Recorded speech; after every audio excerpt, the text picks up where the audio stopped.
All right, Gorilla Gang, I've got a freaking awesome guest today that I'm excited to have a conversation with. This is Dave Lauer, and this guy, man, let me tell you, I have so much respect for you in terms of the way that you put yourself out there. I really don't think anybody can truly appreciate it enough because we talked a little bit earlier about this, but you can say more. Sort of the risk associated with what you do and putting yourself out there for retail investors. So I before we start, man, I gotta just thank you for doing what you do and being who you are. Thank you. No, I really appreciate it. It's really good to be on here. And I said the same thing to you. You're bringing attention to all of this. And if there's going to be any change, if we're going to get anything done, it's because of that. So, I think we're all in this together and it's great to be a part of it. Absolutely, man. So for anybody who might not know who you are, right? I'm assuming the majority do, but can you just give a brief background on sort of the jobs you've worked, your basically experience within the space? Because I think that's truly the value that we're going to have here in this conversation today about the topics we're going to discuss. Yeah, sure. I've kind of done a lot of different things in finance, all centered around trading. So I started my career I came from a computer science background, technology, programming, and hardware engineering. And so I started off building high-speed trading systems at a startup for the biggest banks and the biggest HFT firms. I did that for a few years in New York, and then I moved to Chicago, where I worked at Citadel. And I did quantitative research and high-speed trading. So I moved sort of from technology to math, and I started doing mathematical research on markets and then programming those trading strategies and running the trading strategies. I wasn't at Citadel very long, and which I've noted a few times to people. I was there about 9 months, which I hear is about average. It's not a great place to work. And then I left and I went to another small high frequency firm, and I was there a bit longer and did some really interesting trading strategies around ETF market making, interlisted arbitrage across different markets, and something called event-based trading, which was trading around opening and closing auctions and that kind of thing, and always in high frequency, always like software was doing all the trading. And I left about a year after the flash crash. And I actually wanted to leave finance entirely. I was disgusted with the industry and I wanted nothing to do with it. And so I built a storytelling website. And on the storytelling website, the first story I told was called Why I Left High Frequency Trading. And someone from NPR heard the story and asked me to come on and tell the story. And I did that, and suddenly people are calling me, like from the U.S. Senate and the SEC, and these guys building a new stock exchange in New York. And so I kind of got sucked back into the industry. And so I testified before the Senate Banking Committee a couple times. I worked with the SEC a bit to just tell them what I knew. CFTC, same thing. And then I worked with the guys at IEX who were building a new stock exchange. I helped them in the technology design process, and also just sort of thinking about how high frequency trading approaches exchanges and that kind of thing.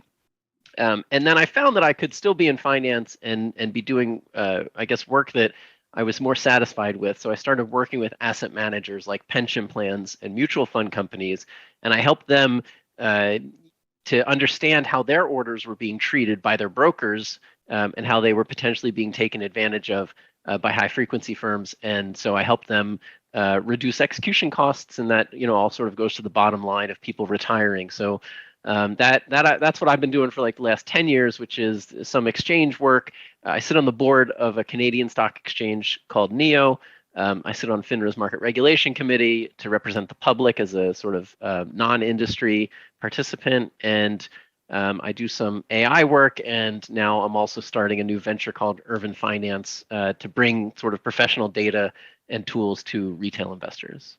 That is a hell of a resume. So there you go.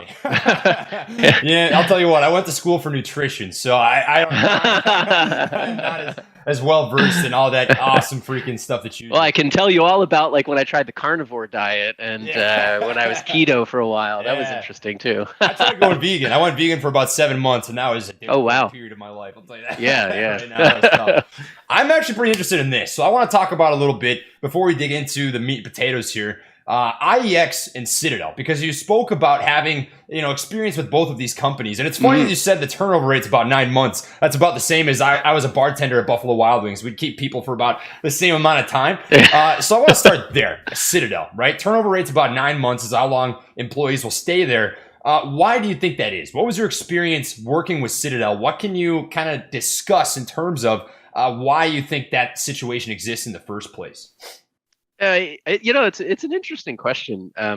I can say that I came from the world of startups. I grew up during the .com years, and I loved working at startups. I was always starting my own thing, and Citadel was actually the first corporate experience that I had, and it wasn't for me. That's flat out. I am not made to work in a corporate environment. Me either. I've been working on my own for the last 10 years, and that just works for me much better. But there was a lot. I mean, first of all, it was a really tough environment. And we were brought in as a trading desk. We were supposed to be coopetition, which is not a word, of course. And, so they wanted us to compete with other trading desks at the firm, but they were supposed to cooperate with us. But obviously, come on, cutthroat, cutthroat business, So, there was a lot of the attitude at the firm was you are there to work, and you are judged by the hours you're putting in, the intensity of your commitment. I had just moved, relocated with my wife to Chicago, and, we didn't know anybody, and that was tough for me to be working like that. There were all sorts of things that went into it. I would walk past the same people in the hall every day, and they wouldn't even make eye contact with you. They wouldn't smile. And it's the Midwest, right? That was my first experience in the Midwest, man, that's where everyone was so nice. I swear, that's just that place. I know. The Midwest is pretty solid. The first time I moved from New York to Chicago, and I went to cross the street, and a car stopped for me, and I was like, "What are they doing? Are they waiting for me to run me down or something?" It was a totally different experience, and I loved the Midwest. I really enjoyed living there, but it did not feel like that kind of attitude there. Yeah, no, I can imagine that. That's actually super fascinating. It's honestly what I would expect, just based on what I've kind of heard and what I've seen, just reading documents and kind of the way that Citadel operates their business. Now, I think it'd be interesting then to contrast that. You said you've also worked with IEX, which is going to tie in directly to what, a good portion of what we're going to talk about today is how is that different? How does IEX and sort of their mission statement and what they're trying to accomplish differ from what you experienced at Citadel? So when I met the guys at IEX, it was the earliest days. They were just getting started. They had this office space. It was office space for 4 people, and there were 15 of us in it. But it was so much fun, and it was people who, even if there are a lot of people on Wall Street that don't agree with IEX's view of markets. They certainly don't agree with Flash Boys, which did not depict things in the most accurate way at times, and that was unfortunate because there are real issues there. But regardless of how you feel about that stuff, this was a group of people on a mission. And they really passionately believed there was a problem in markets and that they had thought of a way to fix it. And that worked for me. That was exactly what I was looking for. And it was what brought me back into finance, because I had no interest in being involved in the industry after my experience in high frequency. And, these guys did it. And so I really bought into that. And it was just a great experience. And it was a fun time to be designing from scratch a way to combat this practice that we were all concerned about. And that we thought didn't make any sense. It didn't make this type of structural or latency arbitrage didn't make any sense to us in terms of something that would make markets better or improve markets. It seemed to simply be a cost in markets imposed by firms that had better technology for no apparent benefit. And so that it was a good time. I really loved it. Latency arbitrage. That's sort of the fun word. That's the key word there that everyone's going to kind of wonder. They're going to scratch their heads and go, well, that sounds interesting. Which, coincidentally enough, if as you already know and many know, maybe not, Citadel and other firms are kind of tied up with that at times. Now, I know what it is. You know what it is. Can you kind of explain what latency arbitrage is to the people who might not know? Because that's a pretty interesting topic that I don't think has really been discussed much until this IEX delimit ordering kind of rose up from 2020 to now. I mean, it really started getting dug into about a month ago, thanks to people like you, and it's going to be an interesting piece come the next week. So yeah, for sure. Enough. Go on and explain what that is, if you could. So I saw it described today as I was looking through some documents about the delimit order type. A high frequency trading firm actually described latency arbitrage as high speed information asymmetry, and I think that does capture it very well. And at its core, latency arbitrage means that you have a server in a place in a data center, let's say, that gets a piece of information and is able to act on that piece of information faster than others are able to act on it. But it's able to do that because of advantages that are being conferred upon that server, either by the exchanges or by the structure of the telecommunications networks. And so I've just given sort of a very technical explanation, but the best example of it is actually what Brad described in Flash Boys, which was he would see 1,000 shares, on the offer for a certain stock, and he would enter an order to buy those 1,000 shares. And the nuances of the networks and the exchanges and the data centers and the market data feeds all came together to make sure that he would only get like 500 shares of the 1,000 shares. And he was looking at the screen. It said 1,000 shares. He tried to buy 1,000 shares, lift the offer. He gets 500. He's like, what's going on? Now the price moves up. There's still 1,000 shares up there. Tries to lift those 1,000 shares. He only gets 400 this time. That's the byproduct of latency arbitrage, which means that you as a broker who are purchasing shares on behalf of an institution keep having to pay higher and higher prices because the firms with those resting orders in the exchanges are resting them in such a way, using order types and using feeds and colo facilities and like lasers and microwave wireless technology to make sure that when they get hit with the first part of your order in the Secaucus data center, that they can race ahead of that order to Mahwah and Carteret while your order is still transiting these telecommunication lines. And so that's, in a nutshell, what latency arbitrage is. So essentially, it's an advantage of timeliness and an advantage of technology. Like the way that I think of it, you correct me if I'm wrong, is you have 10 race cars out on a track, right? They're all the same model, same engines, the specs that would be expected out of a racetrack for that specific, I don't know what you'd call it. I don't watch NASCAR or anything, but those 10 cars, and you've got one car who's got better specs and they're held to the same standards. They're running the same race. Does it sound about right?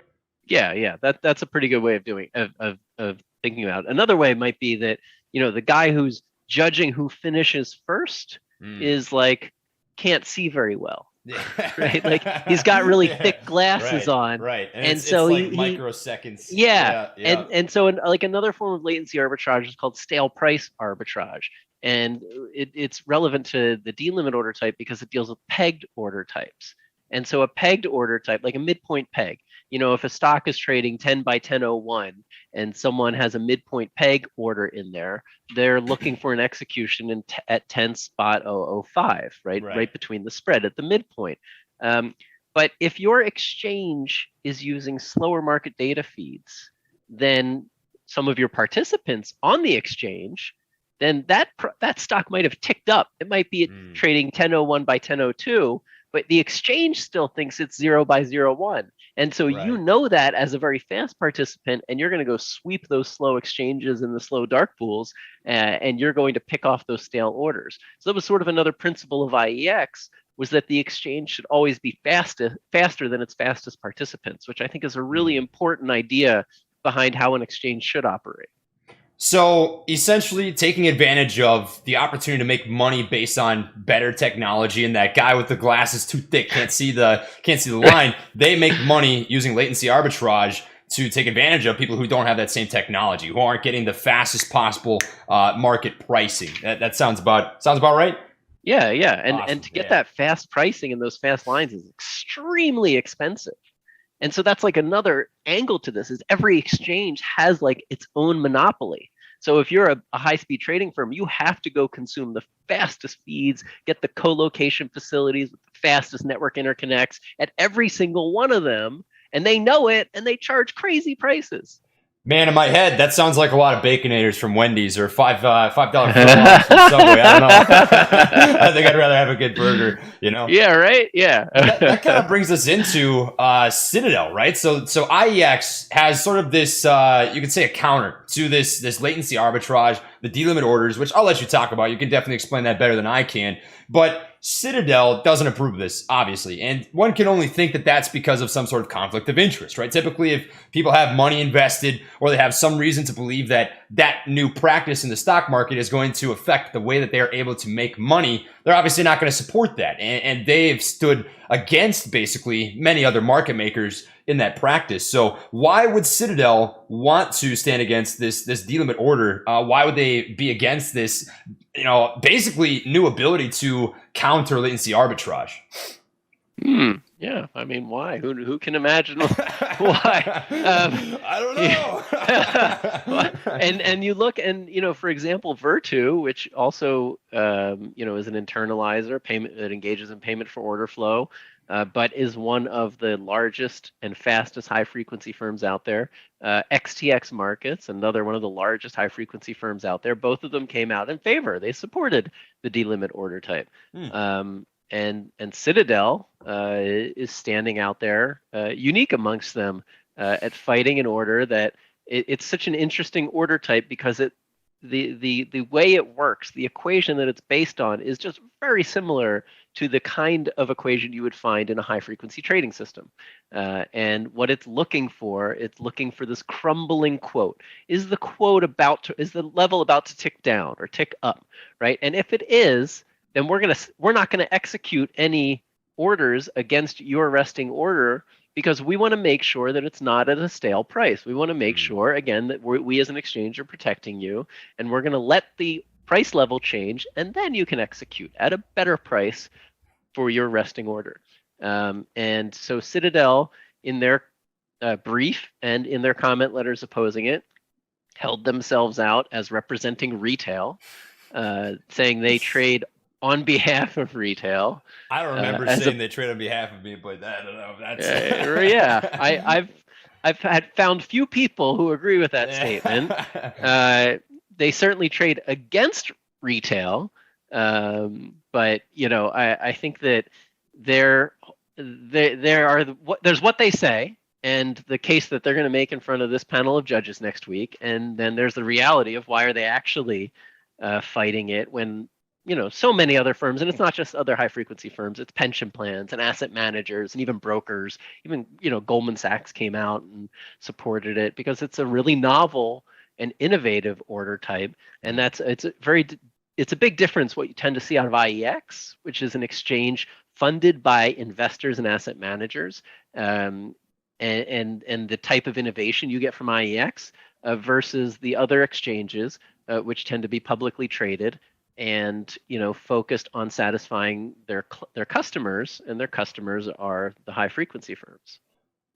Interesting. I kind of want to come back to the piece about these delimit orders, but first I want to kind of focus on Virtu and Citadel, because I think something interesting is they're kind of a duopoly, right? They handle a lot of the liquidity. You look back in the January time frame for the AMC GameStop saga, they handled basically all of the liquidity, right? They were basically the major source of transactions, but Virtu didn't stand with Citadel on that. Why do you think that that's the case? Why do you think Citadel stood alone to essentially be against this delimit order that protects investors, specifically retail investors, from arbitrage?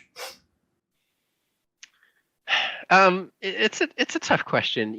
My experience with Virtu is mostly before they bought KCG. So I knew them pretty well. I spoke with everyone there all the way up to the top, and they were very supportive of a lot of what we were doing at the time in terms of the reforms we were advocating for, which included getting rid of payment for order flow and off-exchange internalization.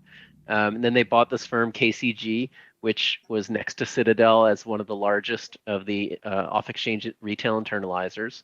And Virtu's views changed when that happened. But at the same time, they always struck me as a firm of very high level of technical sophistication and confidence in their abilities to adapt to any market structure. They had their views on what a more fair market structure might look like, but at the same time, I just think that there are firms that don't care as much about latency arbitrage as others. Some firms have different trading models, and not all of them involve this kind of structural arbitrage. I'm certainly not saying that Citadel does. I never worked in any division like that that did anything like that, and I can't speak to any specific knowledge. But what I can say is when you look at the actions of some firms, you can certainly draw conclusions over the kind of trading models that they use. Well, it's definitely hard not to draw those conclusions about Citadel, right? I mean, you put up this fantastic thread on Reddit detailing through this IEX delimit order lawsuit that's going to be taking place between the SEC and Citadel. Citadel's suing the SEC, which I think is absolutely absurd, but I mean, whatever. Besides that, I mean, it happens. Like recently, the New York Stock Exchange and NASDAQ sued the SEC too. that's just, I don't know. I don't even know what to make of that. It's just crazy. like a meme, man. It's a meme. But it's weird because especially firms like NYSE and NASDAQ, not to go off on a tangent, but like they're self-regulatory organizations. Right. That means they're quasi-governmental. They're supposed to be like an extension of the regulator. But of course, they're publicly traded for-profit companies too. So like it's like the two sides of the company are like battling each other. I would love to be in that courtroom. That'd be, right. That'd be really interesting to listen to, honestly.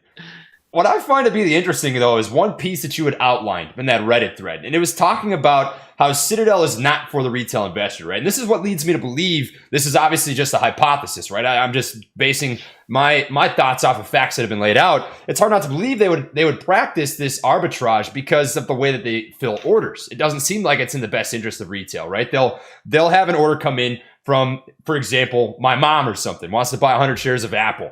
And what they'll do is they'll buy that into their portfolio in the name of their market maker, right? And sell them shares. Now, that doesn't seem like that's in their best interest at all. I mean, if you're filling the order to yourself and then selling it, that's a transaction on top of a transaction, which means you're profiting likely somewhere in the middle of those steps. I don't see how that benefits retail in the least bit, but you're going to know that stuff better than me. What do you think, man? I mean, I think there's a reason to put it in that thread. Yeah, I mean, I could tell you what they would say first. They would say that, we're just there to satisfy. Like, there are always differences in terms of timing and size and price, and you need an intermediary. This is what they would tell you. And we're just here to capture the spread. We're just buying on the bid, selling on the offer, capturing that spread all day. Bunch of legal bullshit, yeah. Right. And I do believe there are market makers out there that do that. Like they make their money capturing the spread, and they probably aren't opposed to a delimit order type, for example. But when I do think that, for example, Citadel was fined $22 million by the SEC a few years ago, and it was not because they were doing a great job at making the spread and filling orders. It was because they were misrepresenting to clients how they were pricing trades, and they were using different feeds for different prices, and it was a mess. And then there were I think there was something where they were trading ahead of clients in one area as well. So I think that Citadel, they make a ton of money off of this franchise that they have of retail internalization. They make even more money in the options market, and they're a huge presence there. They're also one of the largest traders just in general in markets. They're the DMM for GameStop on the New York Stock Exchange, which gives them certain privileges. I really think that, as Gary Gensler has identified, there's a serious problem in markets with corporate concentration of power. And it is a problem that is pervasive in the United States, and it's sort of the natural outgrowth of a crony capitalist system, which is what I think we have. And so, not to wax like philosophical here, but, this is the manifestation of a really serious problem. And when you have Citadel and Virtu combining for 70 or 80% of the off-exchange market. That is a de facto duopoly. And it doesn't make any sense because there are like 1,000 market makers out there, right? And they're all on exchanges, and they would all love to be competing for these orders, right? And so Citadel will say, well, look, we give retail investors awesome levels of price improvement and size improvement. And it's like, well, okay, you can measure price improvement in certain ways, and it's especially problematic when you take 60% of AMC or 70% of AMC off of the lit market and into these internalization systems. Oh yeah. The spreads on the market blow out, right? So now the spreads are wide, and Citadel's like, look, we're price improving this much. It's like, well, but the spread would be here if all these orders were going onto the exchange. And that spread widens, and what grows with that for Citadel, right? What happens when the spread gets wider?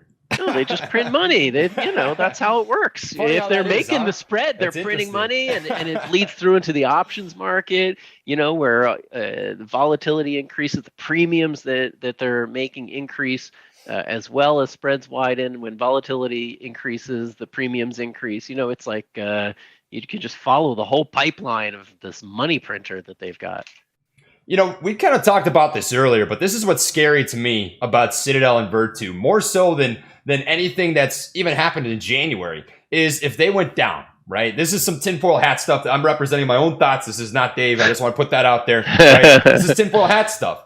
If there was anything nefarious that had taken place back in January, I think what it likely would have been is they had to protect the main source of liquidity, the market makers, Citadel, right? Citadel and Virtu, who, like you said, represent like 70 to 80% of market transactions, market liquidity. They move the markets. They make things go the way they are, despite there being thousands of market makers that can do the exact same thing. And if they were to go down, this is what's scary.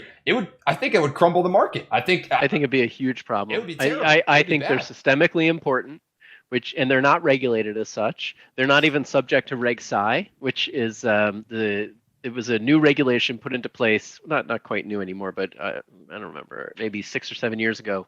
And it was a technology and cybersecurity standard that the exchanges had to abide by after a bunch of exchange glitches that brought various exchanges down, brought market data feeds down from time to time. So the SEC passed this new regulation, Reg Sci, SCI, that brought very extreme technology burdens onto these systemically important companies in markets, but it doesn't apply to these internalizers who, again, they're responsible for, in some names, 70% of the volume. And what would happen if they would go down? That'd be a big problem. Man, it just makes me feel so safe knowing that that's the name that's really keeping this market moving. Holy crap. All right. I want to ask you one more thing about this Citadel lawsuit. And then I think it'd be interesting to move into the short report, the GameStop report that came out by the SEC. What are you hoping for when you see the results of this Citadel versus SEC lawsuit? What do you think is going to happen? What are you expecting? What are you hoping for? I mean, I hope that the judges will see that this is an innovation that is good for markets. I mean, even the SEC as the regulator, first of all, it was approved unanimously by Republican and Democratic commissioners. Right. And in the SEC's brief, which I was actually kind of surprised by. I didn't read it until recently. And they even acknowledge, they're like, IEX has shown that there's latency arbitrage, and they have shown that this is an order type that can help protect. I mean, my mind was kind of blown because I hadn't remembered the SEC really acknowledging the importance of latency arbitrage until then. And so I was rather impressed by it. And you look at the supporters of it, and you want to hope that the judges do the right thing, and that they recognize that this is the marketplace innovating, and that's a good thing, and that something like that should be allowed. It doesn't even mean that it's going to be a very popular order type. IEX has struggled to increase its market share, unfortunately, for all sorts of reasons that might not have anything to do with how good of an exchange it is, but have to do more with like the artificial inducements and rebates that the other exchanges use, the kickbacks that are paid throughout all of Wall Street to attract order flow, which is payment for order flow is part and parcel of that system. But am I optimistic? I can't say that I am. I mean, I don't know how well versed these judges are in market structure. I don't know, how much influence has been exerted behind the scenes and political contributions and the like. So, I've definitely become more and more cynical over the last 10 years when it comes to market structure reform and the political process. What I like to tell people is over the last 10 months, I've aged 10 years by the markets and learning all this crazy stuff. My hair used to be orange, and now it's like half brown and half gray. I don't know what's going on. I'm starting to get some gray in my beard. And the side of my head now. I'm getting a little. Get rid of that stuff. I'm 24, man.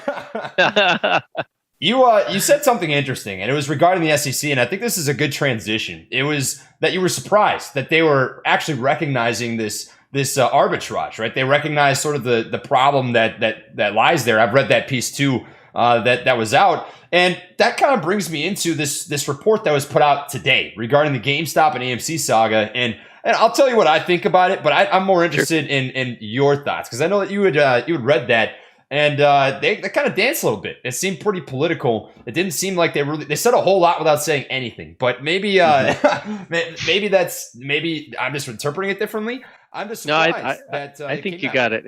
Yeah. I'm not shocked. Again, the SEC is a political animal. There are, it's got 5 commissioners at the top, and they're political appointees. 2 Republicans, 2 Democrats. The chair is whoever the president has appointed. Now it's Gary Gensler. The last one was Jay Clayton, who was the Trump appointee. And that's not. Look, I know one of the Republican commissioners relatively well. I've interacted with one of the Democratic commissioners in the past when she was working for Kara Stein, a previous SEC commissioner. I mean, these are people who understand market structure, and it's good to have that kind of experience in there. But there are politics behind everything, and certainly at work here. And it's this report is actually more what I would expect. The SEC brief in the court case was the surprising thing. Where it was, it used pretty strong wording and pretty firm conclusions. This report was, I would describe it as like a nothing burger. It was basically like, a horde of retail investors came into GameStop, drove the price. We didn't see any significant short covering driving the squeeze. We didn't see any indications of a gamma squeeze. That was kind of my reaction too. I read that and I was like, where have you guys been? What? What are you talking about? I don't know where that. Yeah, right. I don't know where that part came from. It said we didn't see any persistent failures to deliver. It didn't talk about how the failures were mitigated. Obviously, they just assume shares were delivered, but there are other ways of mitigating failures to deliver. And I think that they really should have gotten into that. And who knows, maybe they did, and it was peeled away. My understanding is Gary Gensler wanted to use this as a chance to highlight market structure problems, to go after payment for order flow and internalization. And I don't even know if this would have been the right vehicle for that anyway. But if he did want to do that, and this was sort of quashed politically, that doesn't shock me. I would say, and what I said on Twitter, it was something that I was really surprised with, was that they just looked at GameStop. Right? They didn't look at the broader picture. They didn't look at other stocks at the time or in the more subsequent to it, and they didn't look at the systematic short attacks of previous years, which are significant and which are well documented. And so that was probably one of the areas of biggest disappointment for me. I would agree with that, and it's for this reason. I mean, I think anybody can think back on January, right? What happened when the squeeze came, crashing to a halt on GameStop, Cost, BlackBerry? Like you said, there was a million stocks at the time that were running like nobody's business. What happened, right? What caused that? I don't think it was necessarily payment for order flow that caused the margin issue. I mean, that's a source of revenue for most of these brokers, right? Right. It probably wasn't naked short selling. If that was one of the cases, they debunked that in this article, so to speak. I don't think that's. I think naked short selling could be thought of in a different way than traditionally is spoken about. To be honest with you, I'd look more at derivatives, but different talk, right? What actually caused that? Why was the buy button taken away? They can claim that it was liquidity issues, but why were the liquidity issues in the first place? Why did they get to that position? I don't feel like they actually answered that question, and I don't think people are really satisfied with that. I think people still want to know, you know? Yeah, I don't blame them. Absolutely. Like, and I think like a firm like Robinhood, which is kind of operating on a shoestring, right? Like they're on the knife's edge where a flurry of buying interest can actually put them at risk as a firm because they don't have adequate capital. Why was that even allowed to happen? How is that even possible? I think it's a problem. It's good that markets didn't sort of crumble, but I do think that what Peterfy came out with when at the time was this statement that if they hadn't taken the buyability away, that it could have been a systemic event. Now, how does someone like Thomas Peterfy, who there are very few people in this world that know more about markets than that man, and I have had the pleasure of meeting him and seeing the technology that he has used and talking with him, and honestly, I don't know of anyone else on his level, certainly not above him, yet he saw that exact problem. And how does the SEC not get into that? That wasn't like a tinfoil hat thing. That was Thomas Peterfy, like one of the original market makers and one of the, the guy who runs one of the biggest brokers and the biggest proprietary trading desks on Wall Street. That was not tinfoil hat. That was, one of the biggest voices in the industry saying that there should have been an examination of that. And I was shocked that there wasn't. There's a lot more people kind of coming out and talking about that sort of thing too. I don't know if you watched Matt's last interview, right, with Mark, but that was a phenomenal piece. I started and I have not finished it. It's on my list to watch right away. Mark is a really, really smart guy, and that guy's a character. Yeah, he's colorful, which I can respect because I'm also colorful. Yeah. I can get behind that. That's pretty good stuff. But nonetheless, there are intelligent people who know things about markets that have come out and said, "Hey, look. The apes aren't crazy. Retail's not crazy. This is something that was actually problematic, and I don't know why you guys are being spoon-fed this bullshit." I mean, that's ultimately what it comes down to me. Like, I think about guys like, and this is my opinion, right? I'm not pinning this on Dave. Guys like Chanos or Charles Gasparino or XYZ, who just come out and make us sound like we're stupid. Like I don't understand why you can't recognize what happened was wrong. I mean, I think about it like this. You can give your opinion about it. The buy button, right? Taking away just buy, taking away demand. So all there can be is supply. Why would you not just halt trading, right? With like a volatility halt. Why would you not have it just like Mark said in Matt's interview?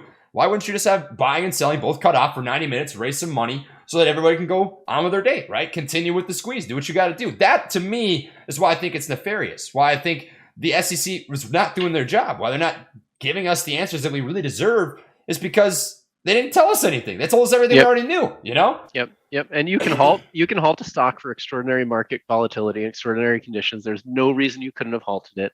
And I totally agree with that. I think absolutely it made no sense as soon as that was a possibility and it was not just Robinhood. It was, a set of major brokers. Something should have been done from a market's perspective, not from the broker perspective. So I'm still pretty wet behind the ears, right? I'm 24 years old. I've been in the market for about a year and a month, a year and 2 months, something like that. I kind of want to know your perspective, what you're able to talk about looking back on January. Because I haven't asked Dave. I haven't asked you, Dave, what do you think happened in January, right? I'd actually be pretty interested to know your perspective because there's a lot of different opinions out there. I've seen a lot of research, a lot of due diligence, a lot of YouTube videos, whatever. I have my opinions, but I think someone with your kind of experience, having been at Citadel, having worked at IEX, having been surrounded with a whole lot of fast, high frequency trading and the system, the cogs of the system pretty well. What's your hypothesis? What do you think actually happened that day?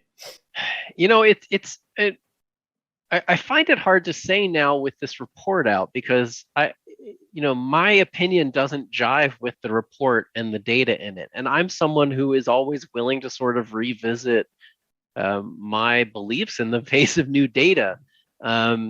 While at the same time, I'm not really impressed with the level of an analytics and analysis in that report. So, I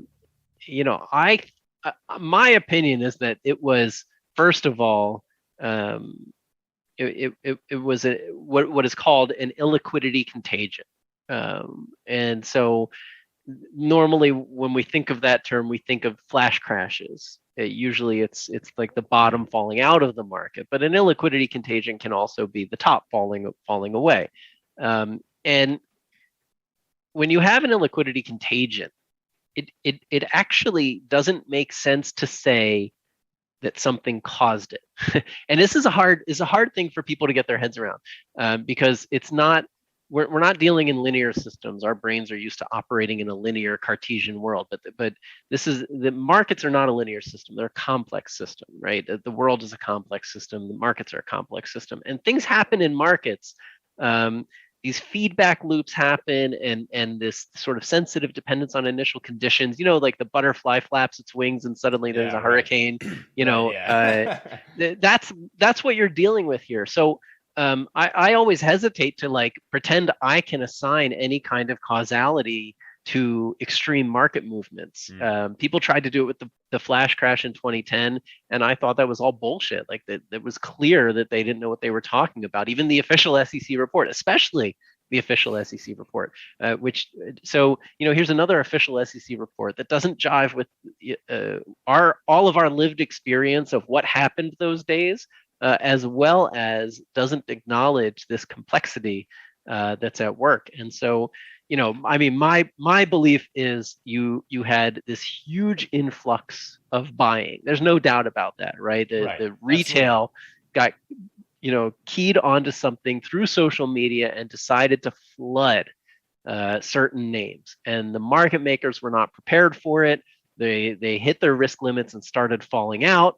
Maybe one or two stayed in and continued to fill orders and spiked the price. And at the same time, you had this crazy action in the options market that was forcing delta hedging, like crazy. And so, all of that kind of comes together, and who knows what causes what, or what's kicking it off. And then at the same time, you're dealing with a name that has more than 100% short interest, which still seems completely off the wall to me. And while I know how mechanically it's possible, it still doesn't seem like it should be. Possible, unethical is what I would call it. Yeah, it doesn't make sense. Like, sure, someone on Twitter who I respect very much keeps pointing out that this is rehypothecation at work, and it's like, yeah, I get that. I understand that that's the mechanism. At the same time, that means 2, 3, 4 people have a share in their brokerage account that they think they own, but none of them do, because they're all holding the same share. And how does that make any sense?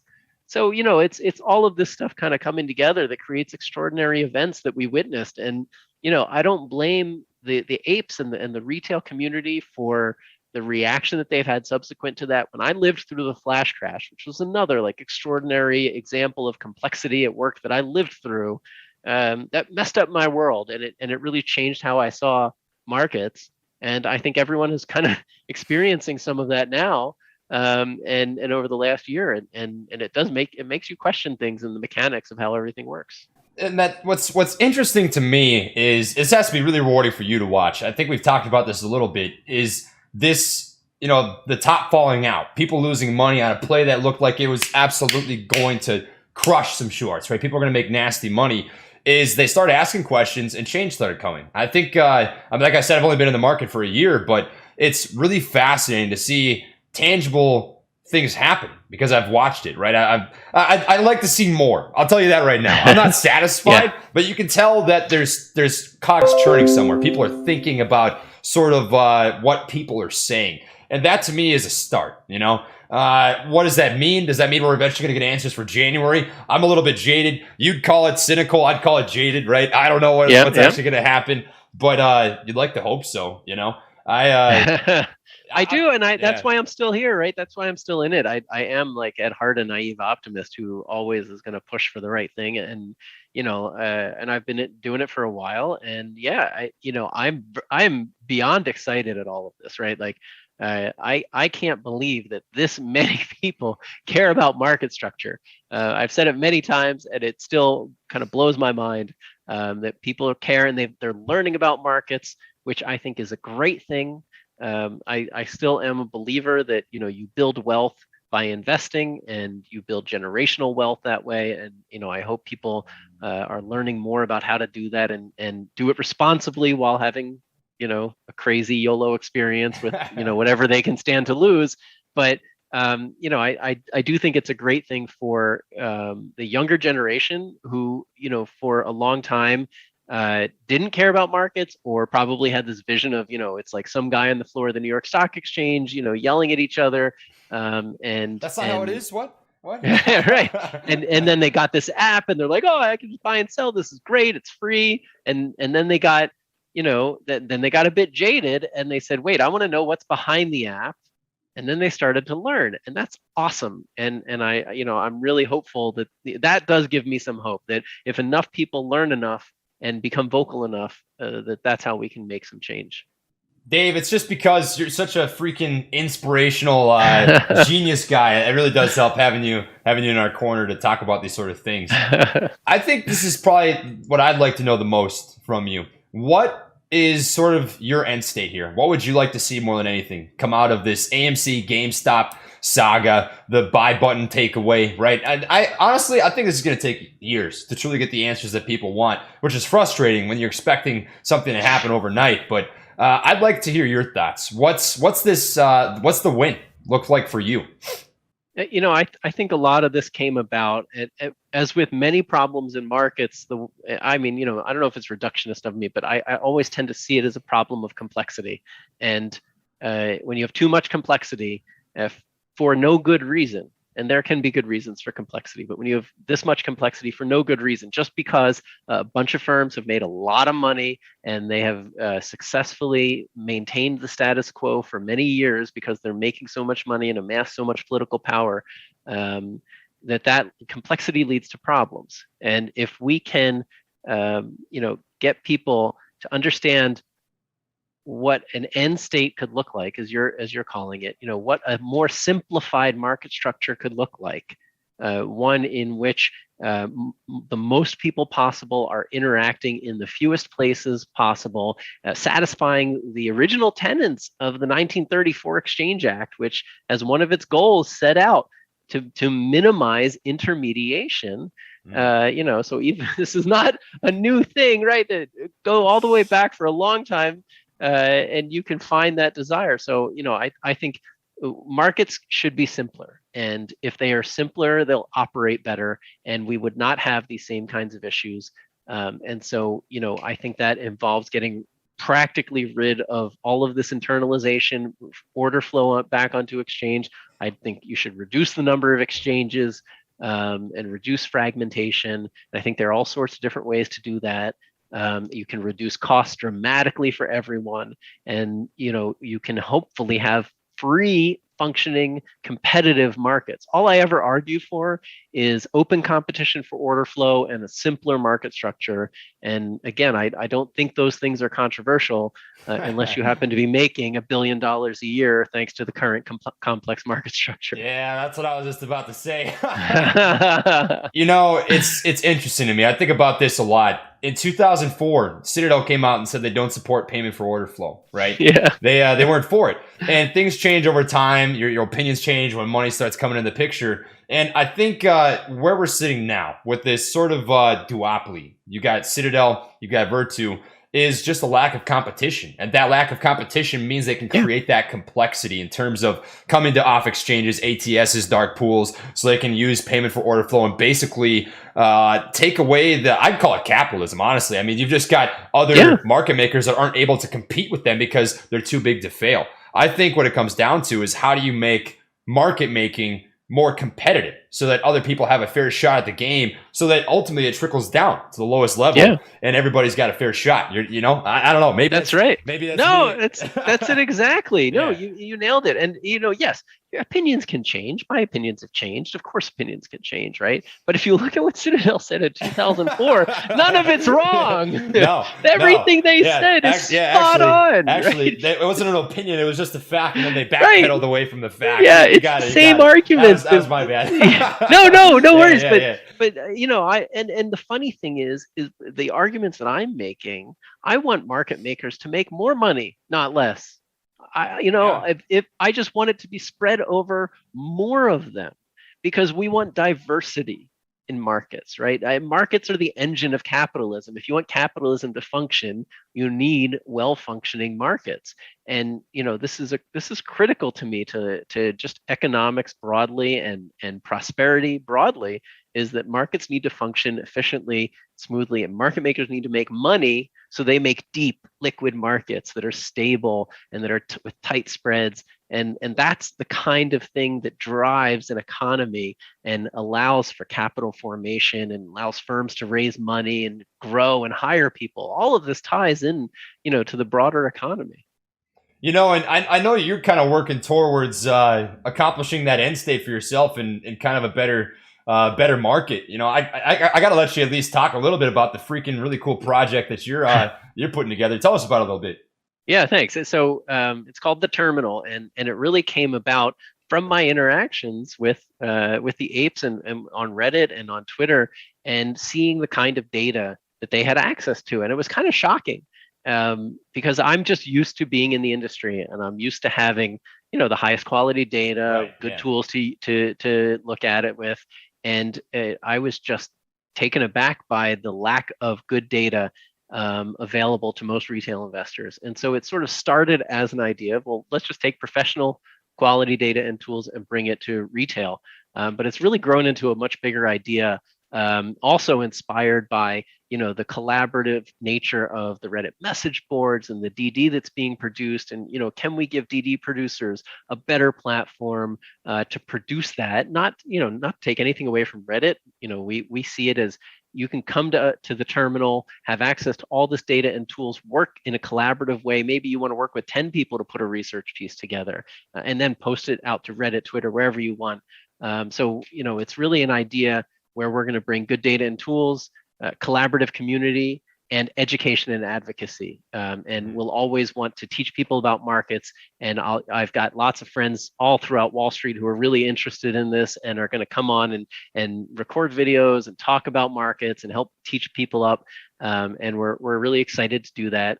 And we decided to fund it through a crowdfunding initiative, because we thought, we thought it would be better if everyone sort of owned a stake in the company. We could have done like a Kickstarter and sold subscriptions ahead of time and not given anyone equity, but we thought it would be much better to give people an equity stake in the venture. I think that's just, it's more aligned with the way that this community has moved forward and embraced each other and embraced projects like this. And we've been blown away by the support of over 1,400 people, over $1 million. It's just extremely exciting. And we're rearing to go. We've been hiring like crazy. We've been building out, and we've gotten so much support in so many ways, not just monetarily, but just people reaching out with expertise or wanting to contribute.